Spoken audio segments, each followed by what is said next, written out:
Welcome to Marine Ayurveda. In this episode, we are thinking about why older children are called Kadinul Pottu. In this episode, we are discussing the scientific secret behind this. This is a topic that has much more significance than we might think. Certainly, everyone should know the reason behind this, why we generally call it Kadinul Pottu in Kerala. We need to understand the reason for it. What is the remedy for it? It is something that has a far-reaching effect, and we need to pay attention to it. Why the eldest child is called Kadinul Pottu. So that's what we are going to think about in this episode. I am Dr. Anumod Kakkassery, Marian Ayurveda, Thrissur. Let's talk about it. As we mentioned earlier, we are indeed talking about the topic called Kadinul Pottu. Many times I have realized the significance of this when out of 10 people who come for mental health treatment, about 7 of them are usually the eldest child in their family. That's what I have observed. For the remaining 3 people, there are usually various other reasons. That is, in most cases, it is the eldest child in the family who develops mental health issues. Perhaps this happens because of the burden of responsibility they carry. So, for this reason, I would say that we should give special consideration to the eldest child in our family. Why exactly do we think that this specific situation happens to the eldest child? The first significant reason that often comes to my mind is that the eldest child is usually born within the very first 1 or 2 years after a woman gets married and moves into her husband's family home. So during this pregnancy itself, the expectant woman faces many significant difficulties and challenges that naturally come with getting married and moving into a brand new house. Firstly, she is starting a new personal life, having to adjust to her husband. An unfamiliar community or unknown family traditions and all the cultures there cause distress to the mother. Since all this happens while the baby is still in the womb, it will also affect the baby to some extent. The period when the first child is born is often the beginning stage of many issues between mother-in-law and daughter-in-law, or there could be financial problems. So what happens then? This woman, the mother, is becoming pregnant for the first time. All of the mother's tensions start affecting the baby, and the baby begins to experience tension even while still in the womb. Similarly, the second stage is the mother's first delivery. For a woman, the pain of childbirth for the first time, whether the doctor will be present at that time, and the whole process, everything is unknown to her. Because of this, there will always be a certain anticipation or anxiety about it running through the mother's mind in advance. This specific tension too is particularly and strikingly apparent in the firstborn child when compared to the subsequent siblings within the household. Similarly, the second stage occurs when that very first child is finally brought into the world, and for the first time, the newly formed family receives a precious son or a daughter.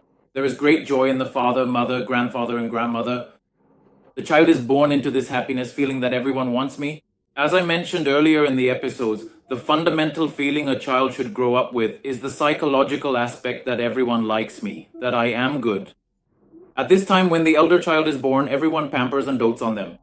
It is at that time, unexpectedly, that one day the mother arrives with another baby. When the second child is born, the elder child, who until then lay between the father and mother, naturally has to move, either to the grandfather's side or somewhere else. This creates a significant psychological impact on that child. And that child starts to think, no one wants me now, my mother doesn't want me, my father doesn't want me. This thought can lead to serious depression in the future, or even to severe illnesses like schizophrenia. For many people, the impact experienced by the elder child after the arrival of a second child has led to such outcomes. So for that very reason, we still need to pay attention to our elder child. We know that this can cause a lot of problems for the child. Many mothers have said, I loved all my children equally. But often the elder child says things like, why mom likes the younger one more? Most of the time, parents are unaware of the real reason behind such statements. Why does this child say such things? Parents usually think we love all our children equally. But when you look through the child's eyes at a time when logic and reasoning don't yet work in their mind, the child makes a wrong decision, like thinking, mom doesn't want me now. The reason for that is what I have just explained. Many of the diseases we see today, let me tell you, sometimes it's not just a mental illness. It might even manifest as a skin disease. Sometimes it might show up as asthma. Sometimes it might appear as back pain. If you look at this problem, often it's a child's misconception that I'm not wanted now, they like some other child more than me. Even in old age, the effects of this, what a child experienced at the age of 1 or 2, can potentially last all the way into their later years. That's why these are the 2 main factors that make a child, or the older child, what we call Kadinjul Pottu, emotionally withdrawn or neglected. When we refer to someone as Kadinjul Pottu, what happens is that often, while other children may understand something the first or second time it is said, with the older child, you may have to repeat it once or twice more for them to grasp it. Because their mind is completely filled with tension and anxiety, we know that if there are 3 or 4 children in our house, who needs the most time to study? Without a doubt, it's the eldest child who takes the most time to study. That's because their mind is always anxious. A mind filled with anxiety can only learn very slowly. He can only study if he takes a lot of time. So what do we usually say? We tend to scold and even hit that child more often. Then once again, the child will come to the same conclusion I mentioned earlier. Dad and mom like the younger ones more than me. What is special about the younger ones? For the mother, this is her second or third pregnancy. By now, she already knows what pregnancy is and what labor pain feels like. She has also overcome all the issues she faced with her mother-in-law or husband during the early stages of her first pregnancy. The second or third child is born to a mother with a somewhat more mature mindset. That's why in our homes, we often hit the eldest child again, saying that the others are learning by watching you, and that's another reason we end up hitting them. So often in our families, we think it's okay to give more beatings, scoldings, or punishments to the second and third children. They are a bit more mentally resilient. The child considered the weakest in a family is actually the eldest child in that family.